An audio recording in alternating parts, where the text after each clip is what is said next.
Academy's June graduates of 2025.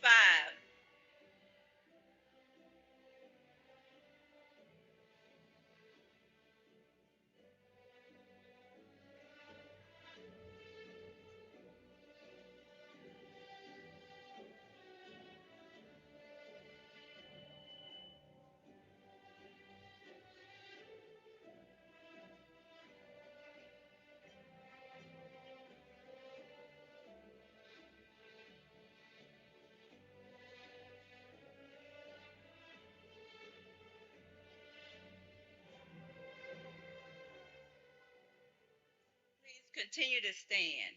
Today is a special occasion where we are recognizing the accomplishments of the class of 2025. We know that each of you are happy and excited to celebrate the Luke Seymour Opportunity Academy's class of 2025 graduates. However, there are a few reminders to share. Please silence your phones at this time and hold all applause until all of the graduates receive their diplomas. We want to ensure that each graduate is celebrated and acknowledged. Thank you. As we continue to stand, Mr. Alonzo Kitchens will sing the Negro National Anthem, Lift Every Voice and Sing, followed by the Pledge of Allegiance.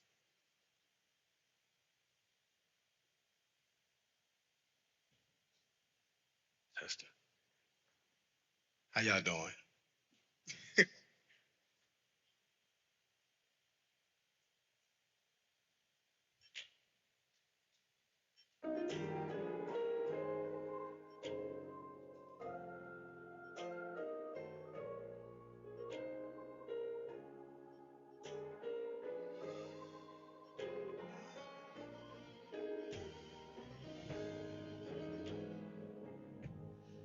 Lift every voice and sing till earth and heaven ring. Ring with the harmonies of liberty. Let our rejoicing rise high as the listening skies. Let it resound loud as the rolling sea. Sing a song full of the faith that the dark past has brought us. Sing a song full of the hope that the present has brought us. Facing the rising sun of a new day begun. Let us march on till victory is won.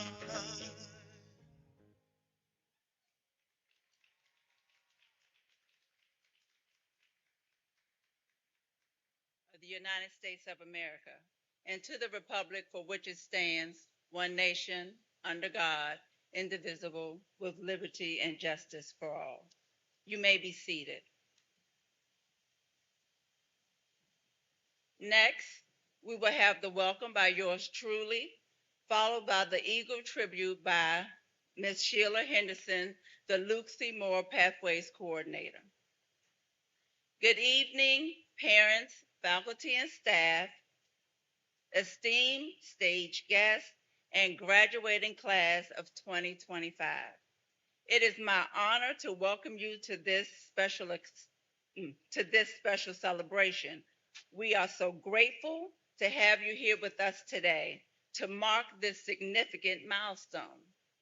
We'd like to express our heartfelt thanks to the families who have been a constant support and encouragement throughout the high school years. Thank you to the teachers who have not only taught academics, but also instilled the values of hard work, perseverance, and the pursuit of knowledge. And thank you to all of the friends, mentors, and supporters who have been on this journey. Today, we celebrate the achievements of the class of 2025. They've learned, grown, and formed unbreakable bonds. They face challenges, overcome obstacles, and emerge stronger and more determined than ever. As we stand on the cusp of new beginnings, we know that their future is full of possibilities. We hope they are excited to embark on the next chapter of their lives, filled with new adventures, opportunities, and challenges. They are ready to make a difference in the world and live their lives to the fullest. Again, thank you for being here with us today. Let's applaud the class of 2025.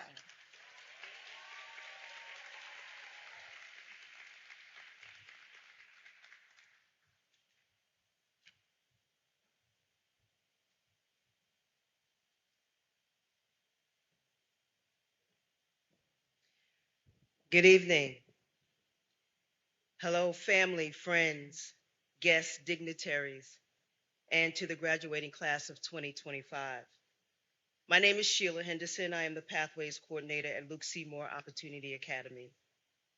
The Eagle is the Luke Seymour mascot, and the Eagle tribute to the class of 2025 highlights their successful transformation.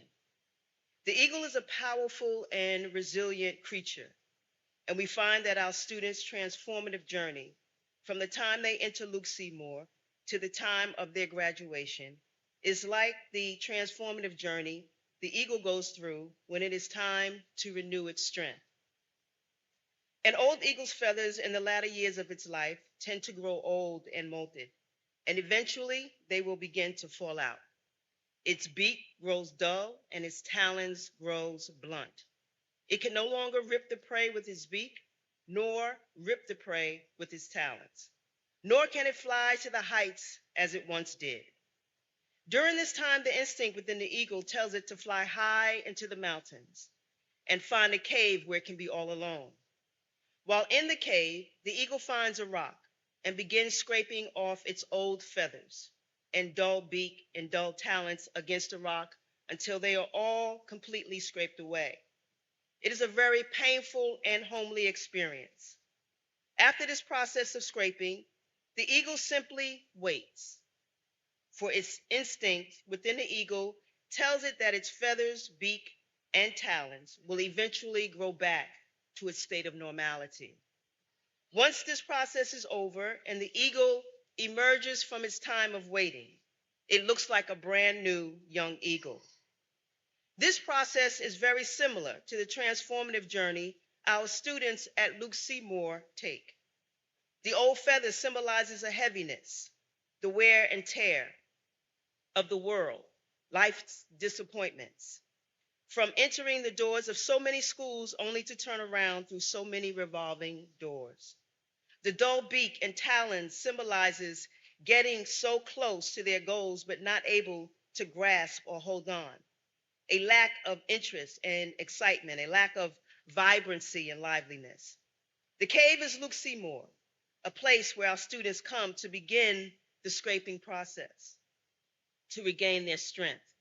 It is a place where they come to explore something new, a place, a sign where it is time to turn their focus away from the outside and think about what is really going on the inside. A time for self-reflection. This is a painful and homely experience for our students. The Luke Seymour Cave, where faculty, teachers, and staff help our students realize their own potentials, parts of themselves that have yet to be born. The scraping process and the stripping process symbolizes Principal Wormsley, APK, Dr. Karen Cassaker, Miss Wright, Dean Joseph, and Mrs. Tyler, and many visits to the wellness team to talk through many issues they have and are facing. The staff and faculty that contribute to the helping of our students peel back the layers of hurt and pain, disappointments, rejections, setbacks, and all of what the world has told them they would not be. Individuals who don't know them but are writing and telling their stories. It is a very painful and homely experience. The waiting process symbolizes depending on each student, holding on, hanging around, sitting tight, which then turns into looking and watching out for, anticipation, expecting, being ready, being in the moment, longing for and hoping, counting the days. Because the instinct within our students, our babies, Luke Seymour students, tells them they are going to make it. And so, just as the eagle, the graduating class of 2025 have now emerged from their time of waiting and are stretching their wings for all of the world to see. They now look like brand new young eagles. Congratulations to the class of 25. I need you to stand on your feet. I need you to stand on your feet, and I need you to make like it is 1,000 people in this room, and I want you to say, yeah, congratulations.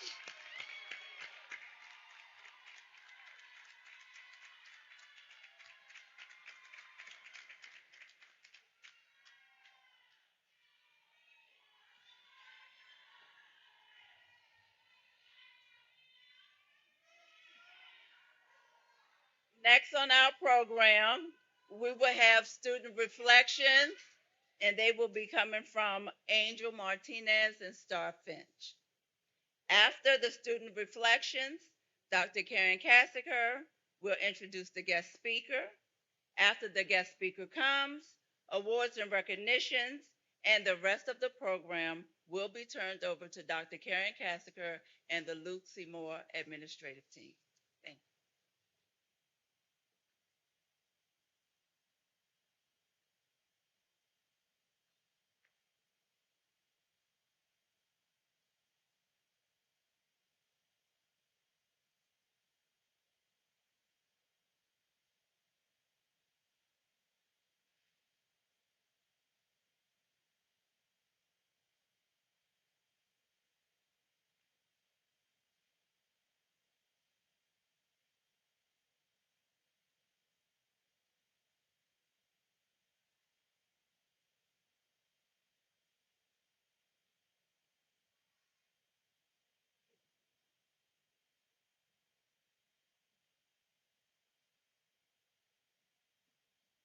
Good evening, everyone.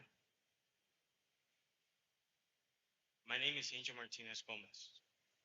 Luke Seymour was an experience I'd expected, but one I'll never forget.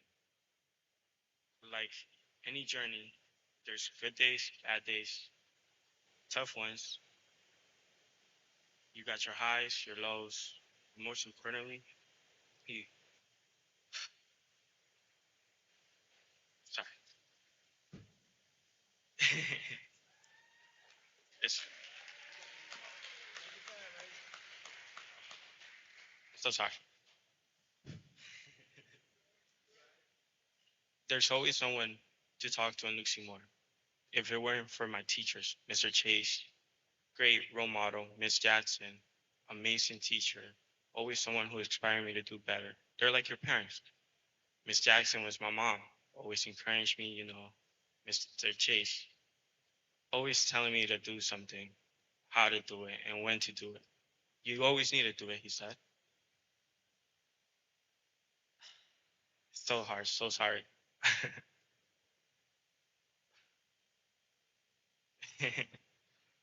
With this, I would also like to thank my family members, my sisters, who encouraged me a lot for to come into school. Moving from a place uh, from New York to DC is a whole brand new beginning for me. I learned how to like travel from place to place from here. It was a different experience, and Luke Seymour made that experience so much easier for me.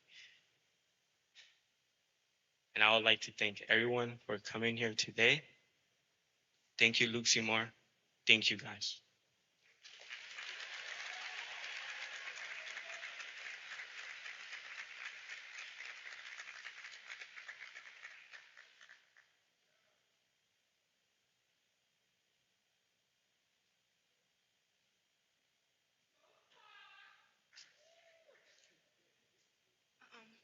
Good afternoon, everyone.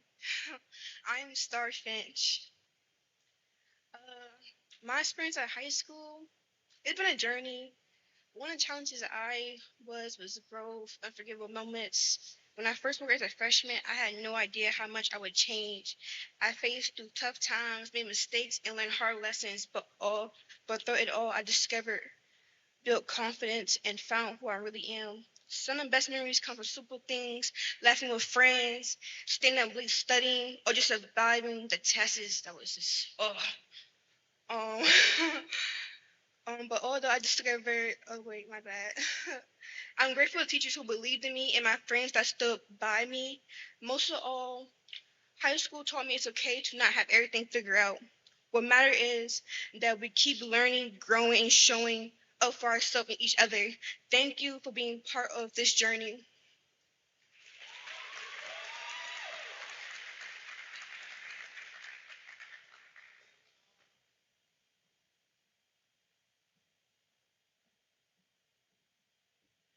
Good evening, everybody. Thank you. Who is our graduation speaker? Gregory is a native Detroiter who decided to make DC his home. He is a family man and a father to an 18-year-old daughter, a 22-year-old son, and a 34-year-old daughter.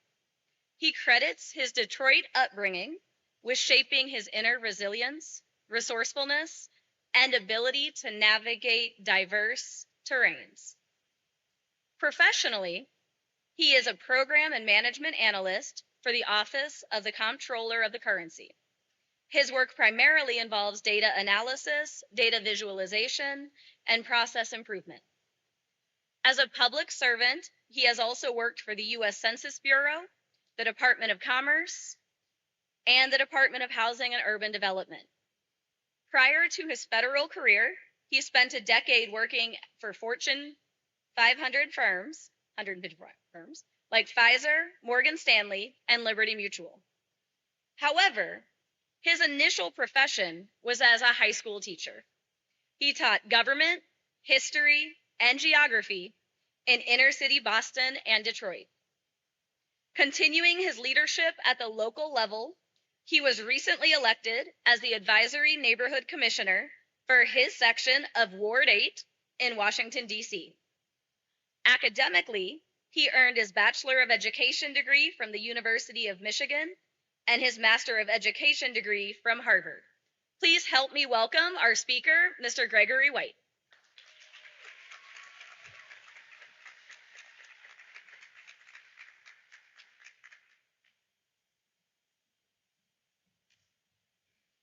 Good afternoon, everyone.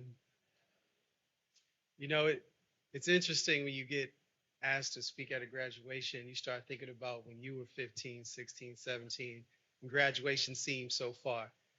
And I started writing this speech, I started thinking back to what would this version of Greg go back and tell the young version of Greg. So let me begin by honoring this special moment. The caps, the gowns, the proud parents, caregivers, and those who sought to breathe life into you and your destiny, this day is the one you've earned. It's my joy to be here to speak blessings, positivity to this graduating class. You are dignified. Your future is bright. You're unique. You're gifted. Your mastery, your curiosity, and your humanity matter. I think it's important to say things like that during the times we're in. And what makes this moment so special as you prepare to move forward in this world is that there is no other person in this world who can offer us what's inside you. How do I know this? Well, because I know what it takes to get to this stage, a couple stages afterwards, and some future stages. My mother was 15 years old when she gave birth to me. I was 15 when I found out I was going to be a father. My grandmother was in her teens, 15, when she brought my mother into the world. So you have 3 generations. What do we expect from someone who starts life in that way? It's not what you heard Dr. Casper speak about. So let me go on. At 16, my first child was born. Around the same time, I remember what my GPA was. I had a 0.67 GPA. I had 5 Fs and a D. And that was because coach said, I can't fail no damn body out of gym. I mean, he could have, but he was a good dude. All right. So for me, at the time, I didn't know anyone who had a college degree, trade school diploma, no kinds of certificates, no military stint. I didn't know anybody who had a future worth emulating. But little by little, I began to find my way. At the time, I didn't know I was finding my way. I was in school, but I was doing a lot of watching. I was watching teachers and principals and counselors, my friends, and I noticed some things happening. I noticed they weren't talking to me about going to college. They weren't talking to me about going to the military. They weren't talking to me about starting a business. They weren't talking to me as if I had a future. And what that do? That piss you off a little bit if you're me. I got pissed off and decided I'm going to go to college just to prove that I could go to college because I'm that type of guy. So as I was looking at these students, I said, they're not better than me. You know, they had a more stable home life than me. You know, their lights were on all the time. Their water was on all the time. The heat worked in the winter. The AC worked all summer. I didn't know what that was like. I'm the oldest of 9 kids. I have 4 brothers. I have 4 sisters. I lived in a house with a very toxic and abusive stepfather and a very passive mother. The one thing I had that no one can take away from me or from you is belief in yourself. You can clap for yourselves on that. Even though I determined I would go to college, I really didn't know how this process would work. All right. I made this decision in the 11th grade. At the time, I was working 2 jobs. So I'm working 2 jobs. I got a kid on the way.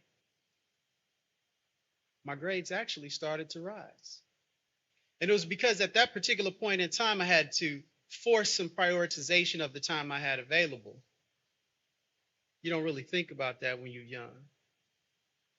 Senior year came, and I started to think about which schools I would apply to. That's a terrible time to start thinking about where you want to go to school. You should put a little more forethought into it, but it is what it is. So the 3 schools I decided to apply to was the University of Michigan, Michigan State, and Michigan Technological University. I'm a Detroit guy. Felt like, all right, I want to stay home. I had never been anywhere in the world. Felt comfortable. I leaned into that comfort. I applied to Michigan Tech because the one friend from my hood who I knew was smart and going to college, he was going to Michigan Tech. So I felt like if anything jumped off, he had my back. I applied to Michigan State because word on the street was they were accepting black students, particularly if you was kind of smart. You had decent grades, you could get into Michigan State. And I applied to the University of Michigan because that's where they said you go when you're smart. And oh, by the way, you probably won't get in there. So of course, y'all know what I did, right? I said, I'm going to the University of Michigan. And as luck would have it, a recruiter from the University of Michigan came to my high school. Now, my high school wasn't the kind of school that college recruiters visited a lot. It was probably second or third worst in the Detroit public school system at the time. I went to neighborhood schools my entire life. And so he gives this fancy presentation, and I go up to the guy, bold and yet respectful. And I say, I don't have all that stuff on your slideshow, but I'm smart too. So, you know, what do I got to do to get to the University of Michigan? Now, this man looks at me like I'm telling a joke, but I'm dead serious. So he asked me, well, what scores did you get on your ACT and your SAT? I said, what's the ACT? I'm a senior in high school telling a man recruiting from the University of Michigan that I don't know what the test is to get into the University of Michigan. That's just a crazy way to start. But that's what it was. So I'll fast forward. Of course, I got into the University of Michigan. Took a lot of work. Back then, we didn't have the internet. You had snail mail. So I called every day because they originally waitlisted me. So I'm calling every day. Do y'all need anything else? Do you need another reference? Do you need something from my teacher? Should my principal call you? I get into Michigan, and I was a terrible student. I focused on hooping in the gym, partying, and just being free. I was 17. I had a kid. I'm the oldest of 9. I had never had freedom before. I had only known responsibility. So going to college, I was doing what most kids do in high school. I was wilding out. But then I started to notice some things that made me feel comfortable on the campus. Number one, safety. I didn't have to look over my shoulder everywhere I went. That was a wonderful feeling. I was like, wow, I could get used to that, you know? The other thing was consistency. Lights, gas, water, they all work. Every day. Every day. Food. You go to the cafeteria, you swipe your card, you can eat as much as you want, come back the next day and do it all over again. You can't do that when there's 9 kids. So I said, you know what? I think I like this. But I'd already dug myself a hole. I wasn't going to class, wasn't studying, and I really didn't know how to study, and my grades reflected it. And so after a couple semesters, I had been on academic probation, they kicked me out. And they had a fancy word for it back then. They called it a disenrollment. They sent you a letter in the mail. I pretended I didn't get the letter because that particular semester was the semester I turned my grades around. I was going to class. I did learn how to study. And midterms were a couple weeks away, a couple days away. And I figured, you can't prove I got the letter. So if I do well on my midterms, my grades are all A's and B's, you should let me stay. That's not how it worked. I did get all A's and B's on those midterms, and when I pretended I didn't get the letter, they told me, no, we know you got the letter. And so I had to file a petition. They rejected my petition. I really didn't know what to do. I was kind of distraught. And so I forced the conversation with the dean because he was the only one who could reverse the decision. Now, what I learned later was that 2 of my professors went to bat for me without telling me. I knew what my grades were, so in anticipation of the meeting with the dean, I asked my professors, hey, do you mind writing a letter testifying to how I've been as a student, what kind of work product I produce in your class? I don't need any elaboration other than that. I'm not asking for a gift. I'm asking you to document what's really happening. All of them said yes, but 2 of them, independent of one another, went to the dean and spoke on my behalf. At the time, they saw something in me that I didn't see of myself. And I graduated from the University of Michigan in 5 years. I earned a fellowship to study abroad in South Africa right after Mandela got elected. I won a fellowship from the Rockefeller Brothers Fund, and I got accepted to Harvard.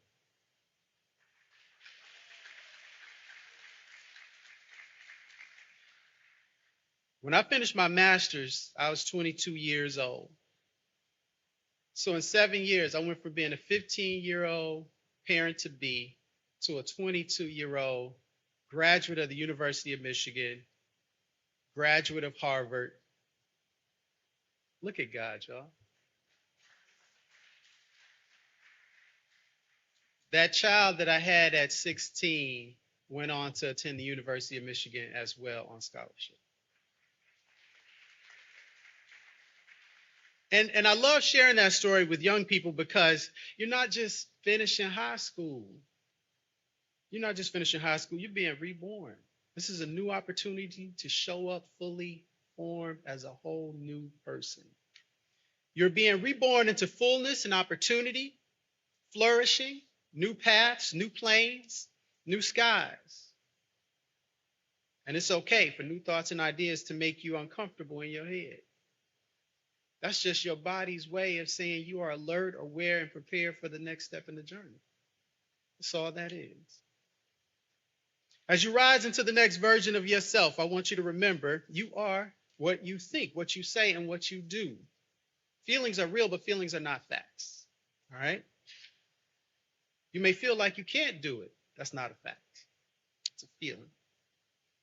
You may feel like you're not capable. That's not a fact. That's a feeling. You may feel like you don't know what your next move should be. That's okay. You can figure it out. That's a feeling. That's not a permanent state of existence.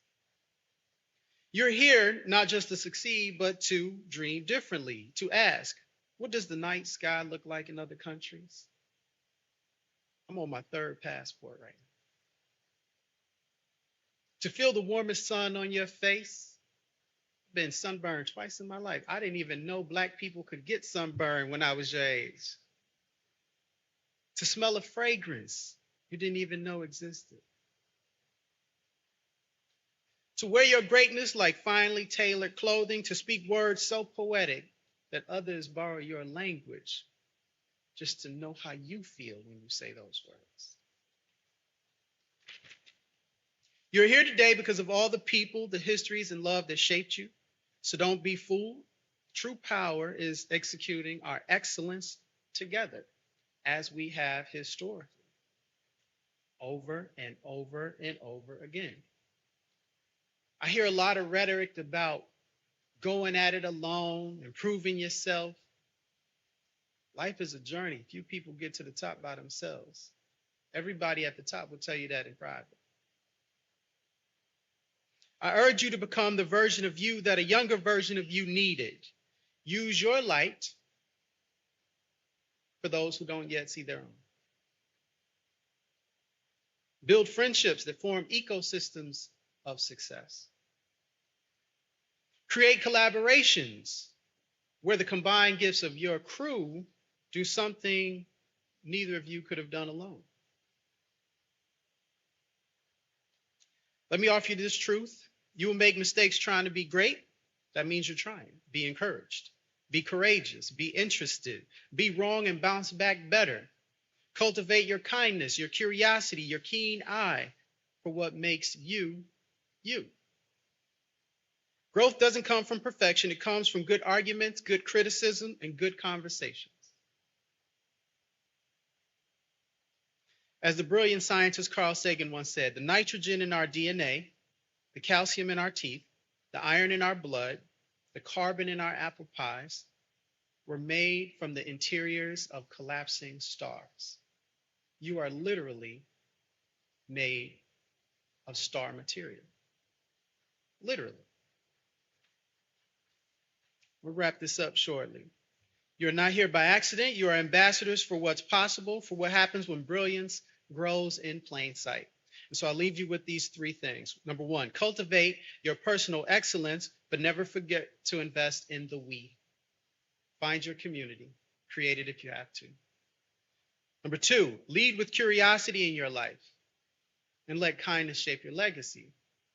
When you want to know something, somehow the universe opens up and makes that thing available to you. Most of the things I've done in life, I couldn't have imagined when I was 17, 18 years old. Number three, remember that high-performing teams always outperform high-performing individuals. Create and care for your team. They're the ones that's going to carry you forward. Graduates, the world awaits your light.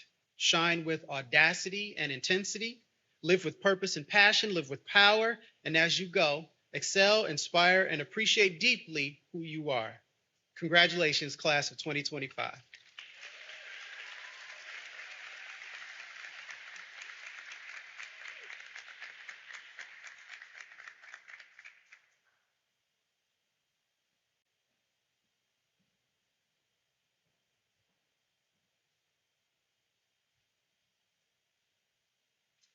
All right, it is not quite time for diplomas yet, but it is time for some awards for some of our outstanding students. Although you all are deserving of many awards for all of the things you've accomplished. So we will start with the student with the highest GPA, Esbai Hernandez.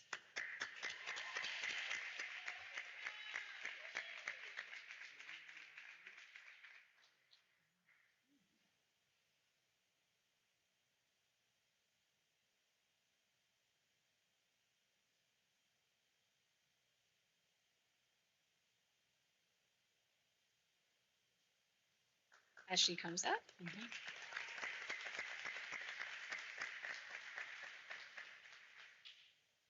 And the student with the second highest GPA, Haley Mitchell.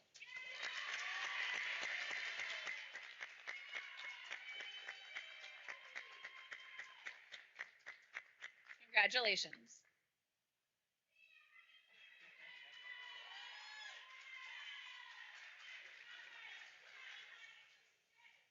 The next award is the award that we call the Diamond Award. This award recognizes the student who has shown continuous academic improvement throughout the year. And I am very proud to announce that this award goes to Mr. Mackay McCullum.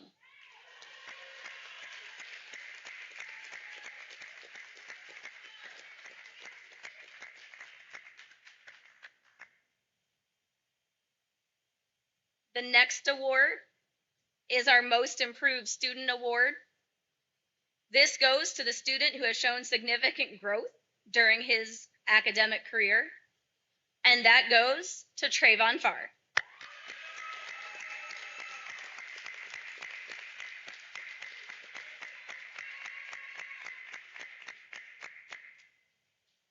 The next award is the Eagle Award.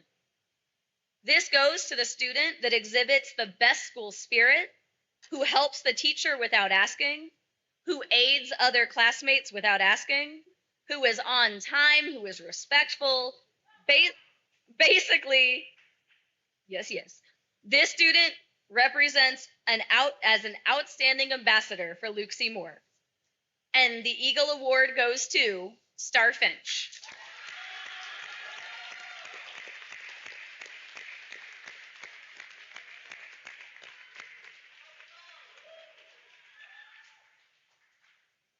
The next award is the Career and Technical Education Award. This award recognizes the student who demonstrated exemplary participation, passion, enthusiasm, and persistence at acquiring new skills and evidence of hands-on work in their CTE classes. And this award goes to Tania Ward.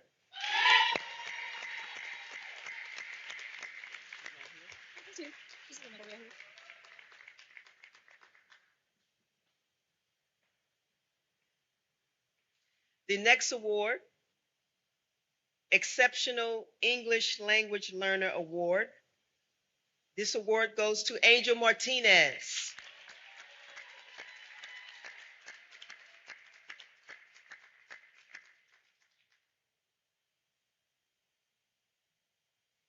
And the next award, Student Athlete Award, goes to Marvin Bryan.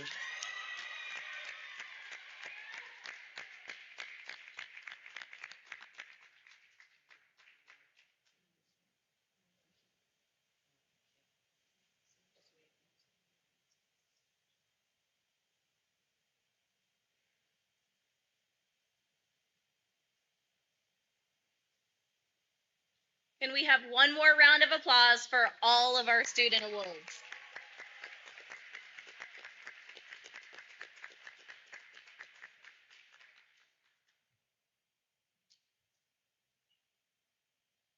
At this time, we welcome Principal Wormsley up to the stage for a couple more awards and his address.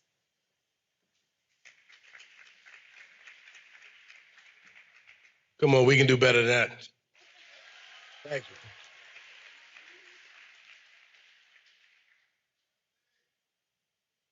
Good evening. I would like to extend a warm welcome to our families, friends, colleagues, Chief Ruiz, Central Services personnel, community members, esteemed faculty, guests, our speakers, and of course, the class of 2025.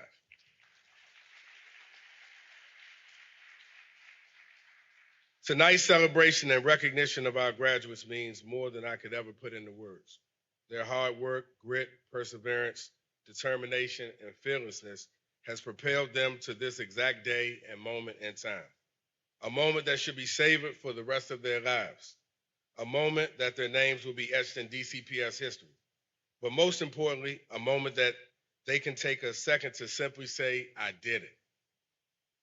And I'm here to tell you, this is only the beginning. Renowned author James Baldwin once stated, not everything that is faced can be changed, but nothing can be changed until it is faced. Our graduates not only talk the talk, but they prove through their actions that hardships and setbacks were merely setups for comebacks. I learned several years as an assistant baseball coach for 8-year-olds a few very important life lessons. The most powerful one was that the largest room in the world is the room for improvement. You can't go there, we have to grow there. You don't get what you want out of life unless you are willing to put in the work. If you don't live it, you won't believe it. And people will know what you believe based on what you do every day. Your habits will ultimately define how you are viewed by the world. So always put your best effort forward because you never know who's watching. I would like for you to remember these words of encouragement whenever you cast doubt on your abilities. Everyone in this room was born with one or more distinct gifts, and it's up to you to figure out not only what they are, but also how to use them as you position yourself for greatness. Whether you realize it or not, the most priceless resource that you will ever own is you. You were made to blaze your own trail and leave your mark on the world. And now the world is awaiting your presence to invent, create, lead, and inspire future generations. You will never fail at anything in life as long as you continue to try and never, ever give up. You've proven yourself to be winners, even in the face of doubt, and have several reasons to hold your heads high. Now, before I close, I would be remiss if I didn't include a few acknowledgments. First, this message is for the villages of our 26 graduates and everyone who took the time to invest in their well-being. LCM would like to acknowledge our families for their commitment during this journey because it has not been easy, and we recognize that. Kudos to you for your support of our young people and assisting them as needed to reach this significant milestone. We could all use a shoulder to lean on, and your help is duly noted. Graduates, please give a shout out, make some noise to your family, loved ones, and friends that took this ride with you. Y'all can do better than that. These people in this room supported y'all.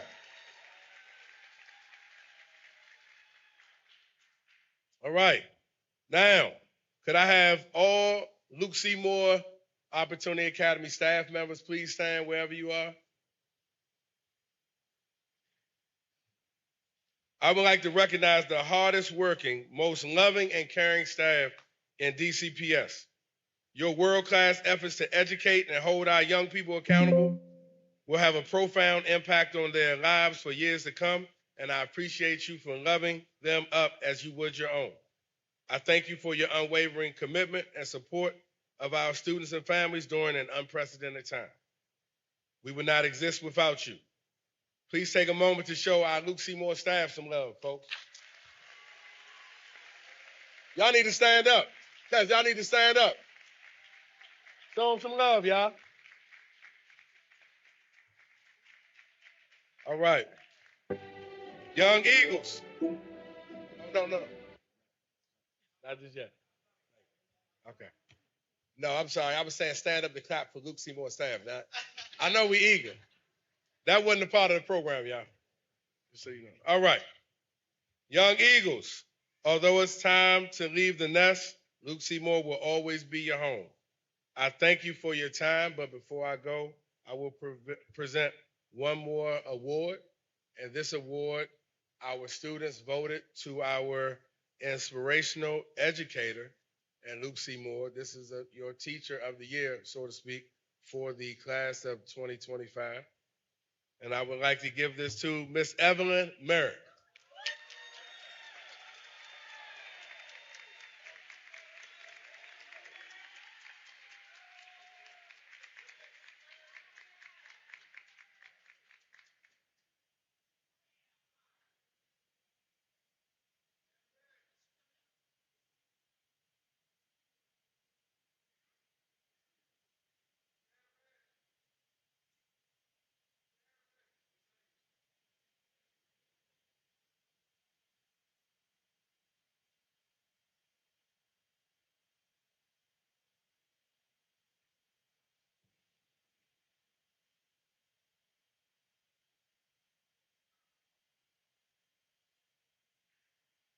Bear with us. Miss Merrick earned the right to take her time.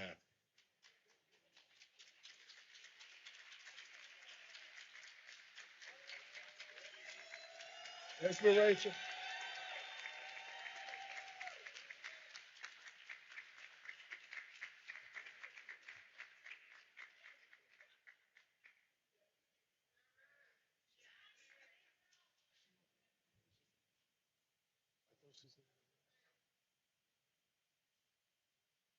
All right.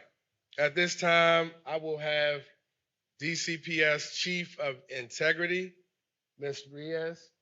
Ms. Ruiz, come to the podium to join me at this time.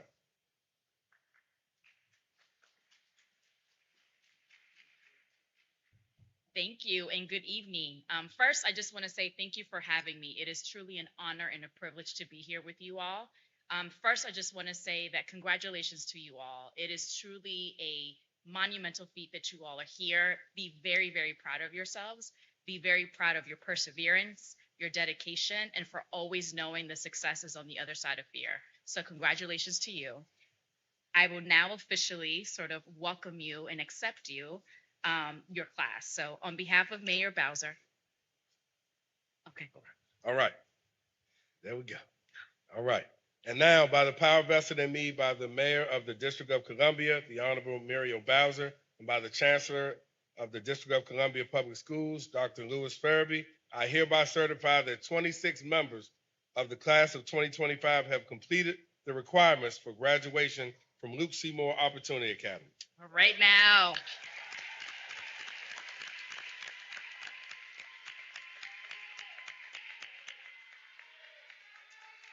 Right, and on behalf of Mayor Bowser and Chancellor Farabee, I enthusiastically accept the class of 2025 from Luke Seymour Opportunity Academy.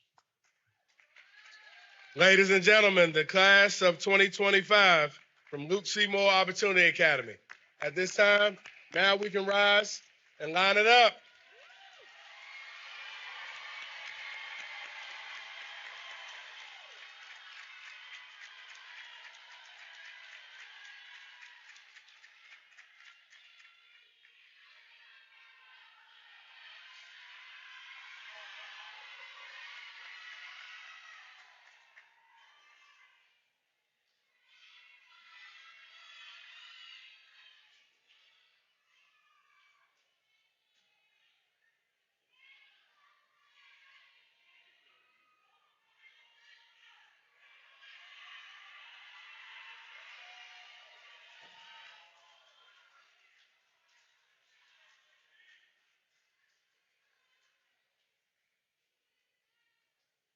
Did do that, didn't they?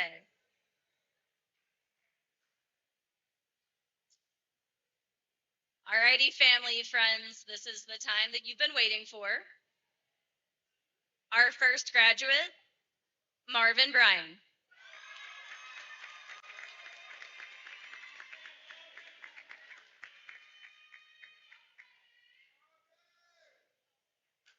Jamel Calhoun.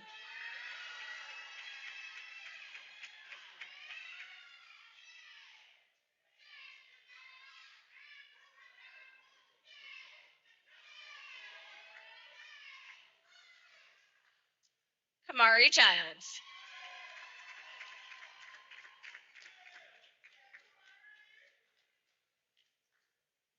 Shamar Clark.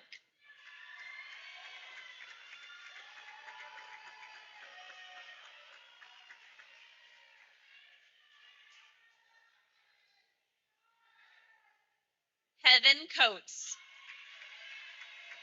Good job, Heaven. You did it.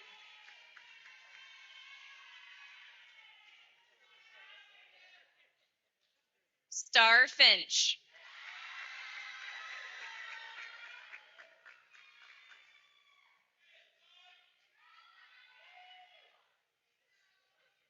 Makai Fogel.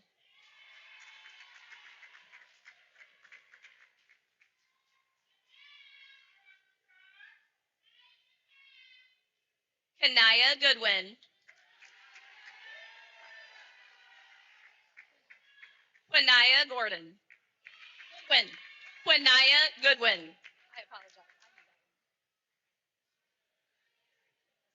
Nicole Gordon.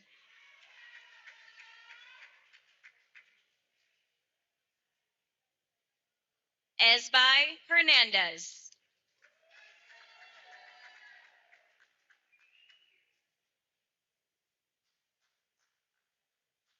Jeremiah Jackson.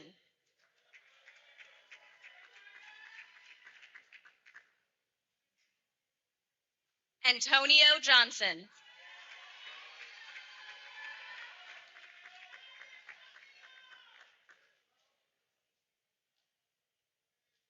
Jamari Martin.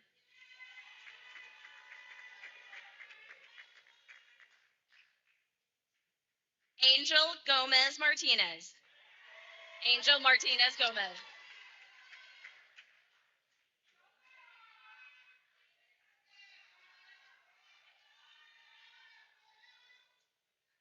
Makai McCullum.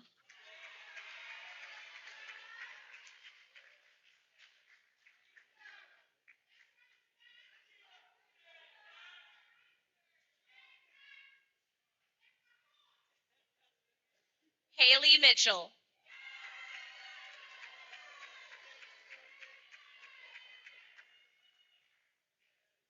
Talia Payne.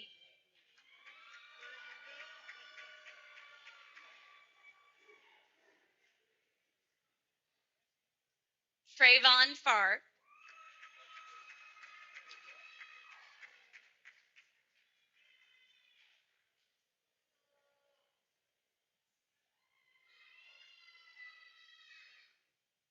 Harmony Richardson.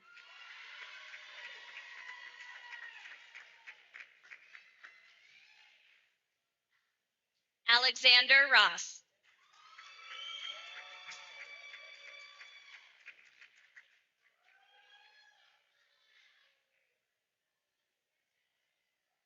James Taylor.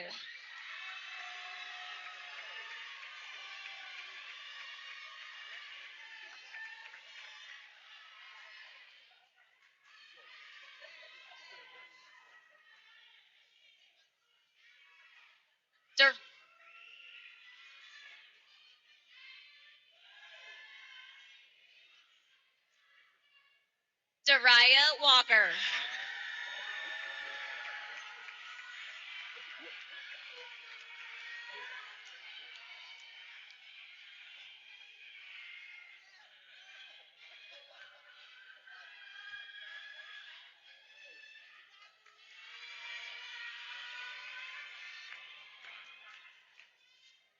London Wallace.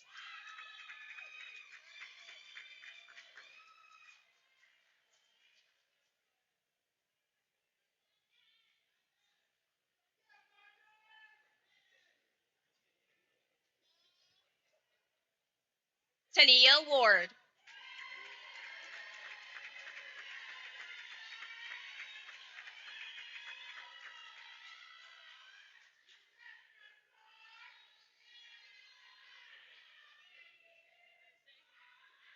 Daquan Williams.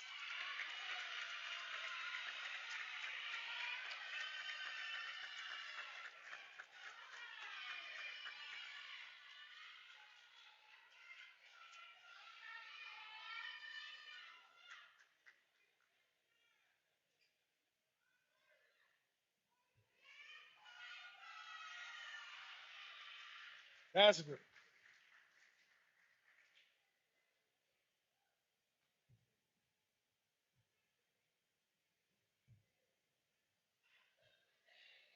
She did. Spring class of 2025, please stand.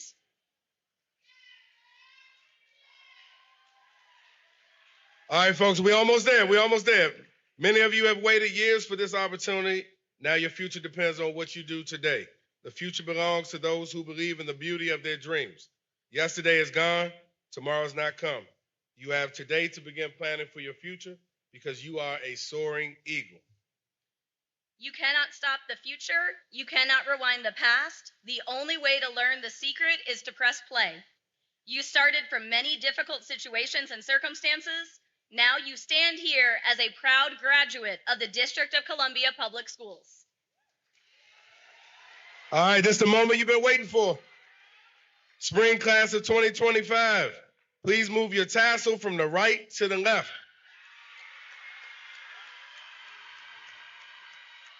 It gives me immense pleasure to officially welcome you as a graduate from Luke Seymour Opportunity Academy.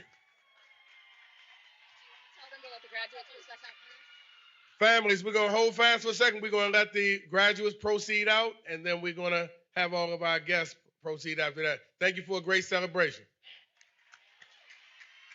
Music, music, music.